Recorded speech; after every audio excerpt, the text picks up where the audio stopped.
Okay, so in today's episode, I want to make some clarifications on analysis I did yesterday about the latest CPI release. I want to segue seamlessly into why we are where we are in the private rental sector and why that is broken, how we can fix it.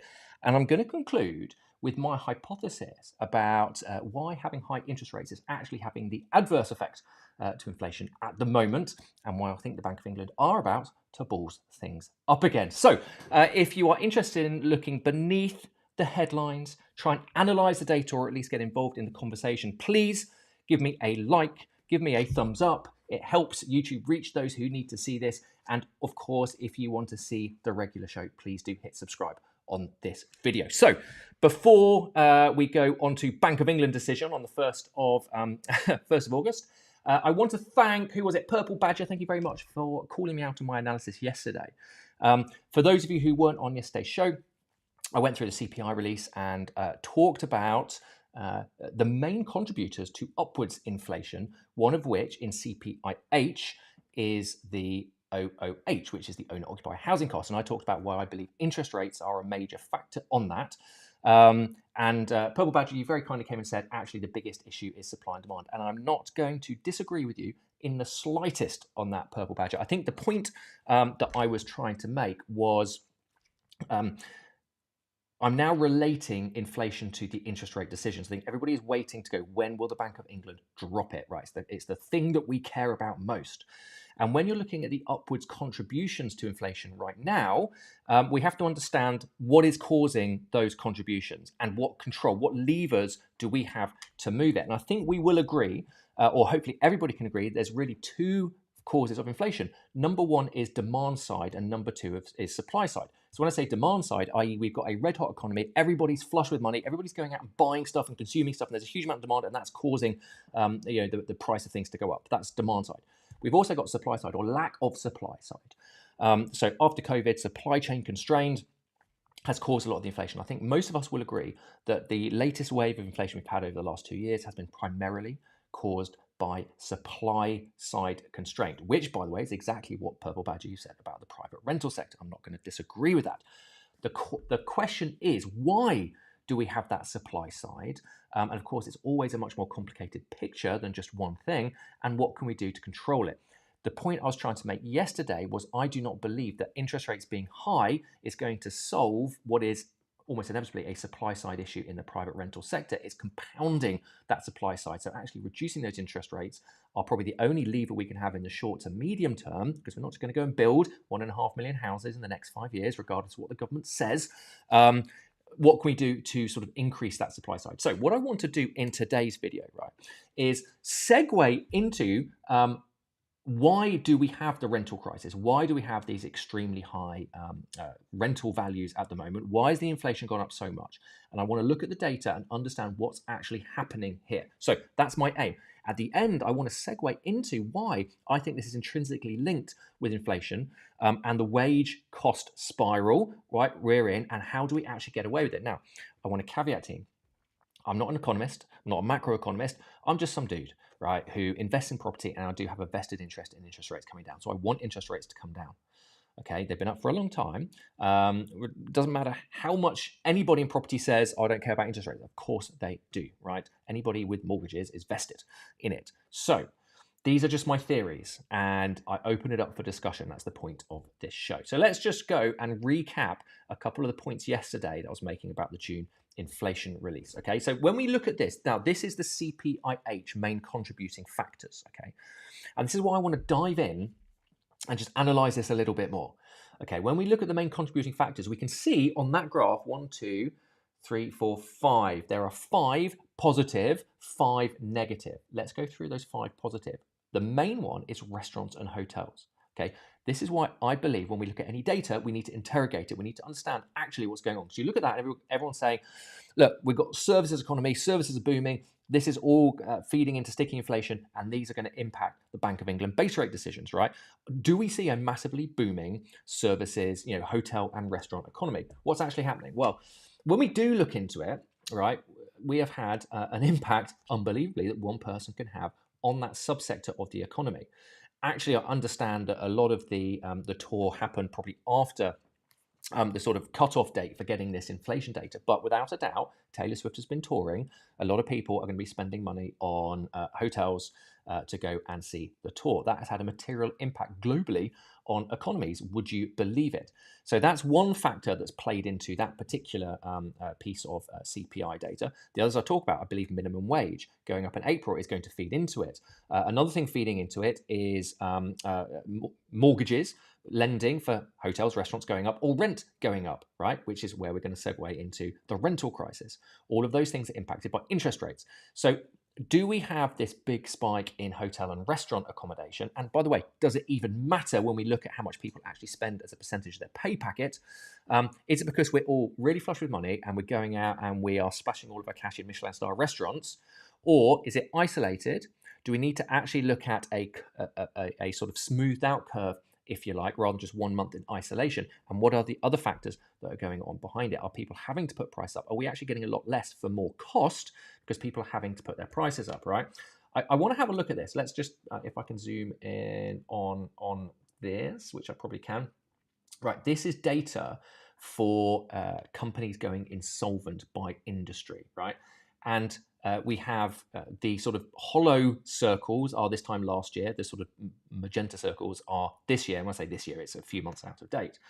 But if we look at the biggest gap, the biggest increase in company insolvencies from March 23 to March 24, we can see it's the third one down. It's accommodation. Let me just drag that across. Accommodation and food services has seen a material increase in percentage of companies going under, right? That industry is struggling. Minimum wage is not going to help it. So whilst the inflation figure might go, oh, look, we're booming. Everybody's spending loads of money on food and restaurants. Are those costs going up, or is that output going up because people are having to charge a lot more in that sector because these companies are just about hanging on by a thread, but actually we're seeing a lot go under in this industry, okay? What is affecting that? I would suggest interest rates is one of them. Let's have a look at transport, okay? Our second biggest contributor to June CPI is transport. Now let's actually look at the detail, and this is why we need to understand that inflation is a 12-month rolling metric. So we're comparing what happened this year to 12 months ago, and that's where we're getting the net, increase, decrease. So if we actually read what's in this box here, the increase in annual rate was mainly because of second-hand cars, where prices decreased by 0.3% on the month compared with a decrease of 1.9% a year ago, okay? So what that actually means is second-hand car prices are still actually dropping, but the fact that they're dropping at a lower rate than they were 12 months ago means the way CPI is measured, inflation is measured, is putting a net increase into the CPI figure, right? So the rate of change is changed considerably, but it's still dropping. So you might look at that. If I go back a slide, you might look at that and go, oh my God, everything's becoming more expensive again in terms of transport, cars, all that sort of stuff. It's not. It's just the rate of change has markedly changed from last year, which is causing that. So another thing is we don't just see this massively booming economy. Right, and then let's look at the thing that I was making the point of, which is housing and household services, of which owner-occupier housing costs. Right, you can kind of combine those together. Which, when we look at owner-occupier housing costs using the rental equivalency value, right, we can see that the biggest contributor of this are rents going up. The question is, why are rents going up? Yesterday, I said interest rates are causing rents to go up. So I forgot who it was. Purple Badger very correctly said it's supply side. So let's dive into that. Oh, but before we do dive into that, right? When you look at this graph, this is the graph of CPI, CPIH. They're the blue ones. OOH is the magenta one, which is always the first graph that's on the CPI release. You can see when you look at that, inflation coming down, OOH going up. It's like this is a massive piece of inflation we need to deal with. Please do not forget there's huge amounts of lag in this, right? Rents are not just going to go up. Like everybody's rent does not go up on a monthly basis. People could be in 6, 12, 18, 24 month tenancies, and then they come out of it and then it goes up, right? Or a landlord might just choose not to increase. Somebody who's a good tenant might not choose to increase their rent until they move out. So it could be 2, 3 years until that property sees a rent increase. That feeds into rental equivalency value, which feeds into OOH. Okay, so there's a huge lag in the system. So the two will always diverge like this. When we look at the housing and housing services in the CPI, again, we can see the sort of magenta and the puce green, if you like, are OOH and rents going up, being offset by electricity, gas, and other fuels. Now, to be fair, right, when we see that negative contribution from utilities, because again, remember, it's a 12-month rolling, When this falls out of the 12-month data, this is when the Bank of England forecasts are showing we're going to get a second surge, or not necessarily a surge, an increase in inflation. So one of the things going into the decision-making process they're looking at is we're down at 2% now. However, in 6 months' time, they're anticipating it's going to go up again a little bit. So that's something to bear in mind. Right, let's get into what's going on the private rental market, right? I want to just zoom out a little bit. I want to discuss the massive inflation we have seen in the private rental market and why that is important when we look into the whole picture, macro picture with interest rates and how do we sort this, what is a crisis, out, okay? So let's dive into that.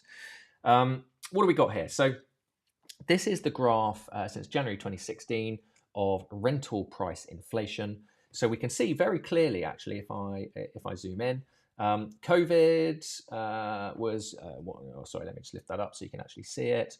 COVID was the beginning of 2020. So post-COVID, we've actually stayed level for a year and a half. We've seen rental inflation in London drop considerably. My sort of analysis of that is people are fleeing the city during COVID to get out of the city, and so therefore there's a supply-demand imbalance the other way around in London post-COVID. But we can really see that rents have started to take off in terms of inflation, probably sort of, if we put our finger on that, it's probably about October, November 21, which is but way before, well, not way before, December 21, the interest rate started going up, but before interest rates started going up. So we can see the inflation for for rental values going up before interest rates do, okay? Why? COVID has definitely created a supply-demand imbalance in the market, and we have been seeing a lot of landlords leaving, okay? And if we look at the graph of, before we go on to that, before we look at the graph, let's go into all of the individual elements that have contributed to this rental inflation increase, okay? Because it is more complicated than just supply demand or just interest rates. So we've seen supply demand, lack of supply, increase in demand. Here is a graph of net outflow of landlords since 2020. The blue line there are landlords purchasing buy-to-let properties. The red line are sales. So we can see right here that the lines cross, which means from sort of just beginning of 2015, mid 2015, we're seeing a net outflow of landlords from the private rental sector. What happened 2015? Section 24 was announced, okay? Section 24 is where landlords cannot offset interest costs on their finance against profits if you're a higher rate taxpayer. There is tax credits. I'm not going to go into that too much. However, we can see a material change, and we've been a net outflow since that point. I think we have to take this data with a slight pinch of salt, because what this doesn't do is it doesn't show us, it doesn't say how this data is collected. And I believe that this data is done on buy-to-let mortgages, right? So we've seen a net outflow of buy-to-let mortgages. That doesn't mean that people are now buying in limited company structures using commercial finance or cash, for example. So I do question this in terms of net, right? It doesn't cater, for example, institutional investors coming in, build to rent, big blocks of rent, all that sort of stuff. Does it show people going into social housing, emergency accommodation, all these other subsectors which might not be captured in these figures? However, why don't we just use this data and go, there has been a net outflow in the private rental sector, which I would imagine is due mainly to Section 24, okay? So Section 24, as I said, is where landlords cannot offset interest costs if they're high rate taxpayer. We've also seen a huge change in legislation, okay? We've seen a lot more rights go towards tenants, which I don't think is unreasonable, by the way, as long as it's policed correctly and the correct mechanisms are in place, which, by the way, they are not at the moment. We're also seeing significant, at the moment, or certainly over the last, since COVID, significant net migration into the UK. So a lot of people who are migrating into the UK are probably not going to be in a position to buy housing, and therefore will be looking for rental market. Costs of running a property has gone up. Again, since COVID, utilities, costs, tradesmen, maintenance, materials, everything has gone up, okay? And of course, interest rates have gone up. And interest rates going up are going to affect landlords and their profitability, viability of the properties they have. We also, of course, and this is a macro long-term issue in the UK, have a lack of building and the planning system needs reform, which of course is one of the cornerstones of the new Labour government's manifesto. And we'll see how they do over the next 5 years. We have to give them a chance. I'm not expecting too much, but let's give them a chance on this particular one because it is completely needed. So when we actually then go and see, this is a survey done for landlords in terms of why have they put their rents up. So we have to sort of break this into two separate sections here. We're going to have rental increase through supply demand by landlords selling properties. That's one. And then the landlords who keep the properties, right, why are they actually putting the rents up? So this is the second thing we need to consider. So when we look at it, the biggest reason landlords put their rents up is cover the costs of running a property. The next biggest is to align with local rents. The third is to cover increased mortgage finance costs. Fourth, result of tax changes. Scheduled annual increase is the next one. And then 24% completion. That says completion. I imagine it probably means competition amongst tenants is strengthening. So interestingly, if this is true, right, the landlords who are holding on to it, an increased, sort of supply demand imbalance with tenants versus properties is 1, 2, 3, 4, 5, sixth on the list of reasons landlords are putting the rent up. So again, let's take it with a pinch of salt. But I think my point is we have a mix of reasons why, almost a perfect storm of reasons why we have seen rental values increase so much since COVID. Definitely lack of supply, increase in demand, increase in costs. These have all come together to give this very high rental inflation. Okay, so that's that. There's just an illustration of what it means for a landlord with their mortgage costs going up. The red lines there are 75% loan to value, and you can see basically, right, that 5 to 6% for people on 75% loan to value mortgages, interest rates going from in the bracket 5 to 6% is putting a lot of landlords in loss on a monthly basis, right? And we are there. Okay, so we're at 5.25% base rate. Buy-to-let, commercial lending is always going to be more expensive than residential. So a lot of landlords who are highly leveraged are really struggling right now due to interest rates and therefore are exiting the market. Okay, so that is why rental values have gone up so much over the last few years. I want to now link it into why I believe this should be looked at in more detail with interest rate decisions going on. Okay, so I want to try and draw a line between wage growth and interest rates where they are. Now, I think we'll agree that one of the big reasons, or there's two big reasons that Bank of England are saying we need to wait longer to look at interest rates coming down, and why I think that could be wrong.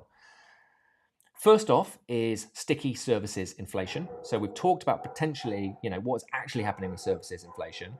And the second thing is wage growth. And we've had very high wage growth. Now, my question is right now, and certainly a year, 2 years ago, wage growth was very much, through this wage growth spiral, inflation very high, people looking for wage increases because real time had a significant decrease in terms of wages over the last few years. Now we're seeing a lot of goods in deflation. Okay, we are seeing CPI down at 2%, down at target, but we're still seeing this persistent wage growth. Last time I looked at it, last month, I think it's still about 5.5%, 6%, something like that. Now, of course, there's going to be a huge amount of lag in the system, just like mortgages and ASTs and tenancies don't go up in a linear fashion. People's wages don't go up every single month, right? You're going to have probably a wage review once a year, potentially. So people's wage increases now are related to, or they haven't had a wage increase since a year, maybe 18 months, okay? However, let's look at what are the biggest factors that people have to spend. Why do people need wage increases right now? Is it to go and blow all their money on Patek Philippe and Rolexes and Michelin star restaurants, or is it just to cover the bills? When we break down, okay, the average of what people actually spend on a monthly basis, this is from Nimble Fins. I found this when I was researching. We can see that housing, which is the light green at the bottom, unless you are a homeowner with an unencumbered property, housing is by far and away your largest expense on a monthly basis. And we can see if you are a homeowner with a mortgage, it's massive in terms of percentage. If you are housing private rental, it's still huge, right? So we've got three demographics. We've got unencumbered homeowners, we've got mortgaged homeowners, and we've got renters, okay? Certainly for the mortgaged homeowners and the renters, by far, you're probably looking 30 to 40% of wage packets are being spent on housing. So why is this relevant to wage growth? When people are asking for pay rises every month, my belief is they're doing it not to go out and spend loads of money on stuff they don't need. It's just to cover the costs. The biggest cost is rent and it is mortgage payments, which both are linked in some way, yes, to supply and demand, but also to interest rates. So supply and demand is a medium to long-term thing. We're not just going to suddenly fix housing shortage in the UK, rentals shortage in the UK, house values in the UK over the next 12 to 18 months. The only mechanism that I can see to bring those costs down is for those interest rates to come back down again, right? So yeah, I've said those demographics. So the Bank of England are concerned about wage growth, right? Actually, when you look at it, if you look at those demographics, people who are unencumbered homeowners are probably going to have a lot more savings. Savings getting a much higher interest rate right now with the interest rates high. Actually, that gives them much more spending power, which goes into inflation. Mortgage homeowner and renters need to increase their income to pay their costs, not to go and buy lots of stuff, to pay their costs. So there's still going to be a huge demand for wage increase and therefore wage increase inflation to cover the cost of living. Biggest cost of living is rent or mortgage payments. So my belief is, perversely, and I could be totally wrong about this, and I'd love to hear your view on it, that having this persistently high interest rate is putting more stress on people day to day to cover those costs, and therefore is feeding into the wage inflation equation. If we get those interest rates coming down, is that actually going to start to feed into the wage increase inflation, or decrease the wage inflation, because people don't need that same amount of pay rises to cover all these costs? And don't forget, people are still coming off fixed rate mortgages. This year, 2024, people are still coming off their cheap debt that they fixed into 2, 3, 5 years ago, right? 2024, people are coming off 5-year fixed deals from 2019 that have probably been on 2-3% mortgages and now going on much higher mortgages, okay? That's my thoughts. I'd love to hear your view on it. If you're here and you're watching, let me know your view on it. If you're watching on the replay, put your comments in and we can have a chat about it. What's the long-term solution to this? We clearly need to build more units, right? Planning reform is needed. I'm all for planning reform. I agree with Labour on this. We need to be able to speed up the process and get people building. We need lower cost to build, right? Being in construction, things are expensive. In a lot of areas in the UK, it's not commercially viable to build stuff anymore, unless you're doing it en masse, right? Or you're subsidised. The wages, the bills are just too much. What does that mean? It means house prices have to go up, right, for people to build. That's not necessarily a good thing, by the way. I'm just saying we need lower cost to build. One of the costs to building is interest rates, people borrowing money, development finance, right? Interest rates are really high. People are not going to borrow because it cannot be commercially viable. We need to bring them down. We also need lower tax for the PRS. This is controversial. I know a lot of people will jump at me and go, no, tax the hell out of those bloody greedy landlords. Yeah, wrong. If we want more supply, if we want to increase the supply and match the demand, right, we have to incentivize private rental sector. I'm sorry, we just will not see public sector pick this up. We won't see it. I know that the country is gearing towards build to rent, and I'm not sure that is the solution. We'll see how that pans out over the next 5, 10, 15 years, but there'll always be a demand for private rental sector, right? It has to be commercially viable. By the way, I completely agree that rogue landlords should be taken out. I agree that standards should be high. I fully stand behind tenants' rights, good quality accommodation, as long as the right mechanisms are in when it gets abused by tenants, which, by the way, is just as much, if not more, than landlords. That's my personal view on it. So yes, I cannot see this happening, by the way. I'd probably put like a laughy smiley face emoji. So there we go. Let's just wrap this up then. My view is, right, 1st of August, we need to see interest rates come down. I do not think they will. I think the Bank of England will look at services inflation and they'll look at wage growth and they'll go, we need to hold it for longer, especially with the potential of that utilities drop coming out, that 12-month rolling utilities drop coming out and seeing inflation go up again a little bit. So I think they'll hold it. However, CPI has hit target at 2%. There is a massive lag effect. Anything that happens now is going to take 12 to 18 months to filter through the system. Unemployment's ticking up. Insolvency is ticking up. GDP per capita is going down. Right? I feel we need to go down. Let's just tie this off. The only thing that we can say is we have seen a real-time decrease in property values. We've seen a slight nominal decrease in property values. We have seen rents go up considerably, which means the rent yield curve is improving for landlords right now. So post-COVID, it's no wonder landlords were selling, right? When we're at the top of that chart, landlords are coming out of the equation going. There's just no point. We can't make yields work anymore. Now I feel we've still got a considerable amount to go. We're still way above sort of long-term averages running here. This, by the way, is price to rent ratio. So I feel we need house prices to continue to come down rather than rents to go up. To make yields work for investors. Ultimately, investors will be investing in property if they can make the right yields and returns, which they're struggling to right now with the high interest rates. There are loads of models, if you're interested in this sort of stuff, loads of models that do work right now, generally higher density units that you can buy at significantly discounted prices, not residential, that will work. That's something that I cover in sort of private closed trainings. That's me for the day. That's probably went on a bit longer than I thought it was going to be. I hope that was useful. As always, if you found some value from that, please give me a thumbs up.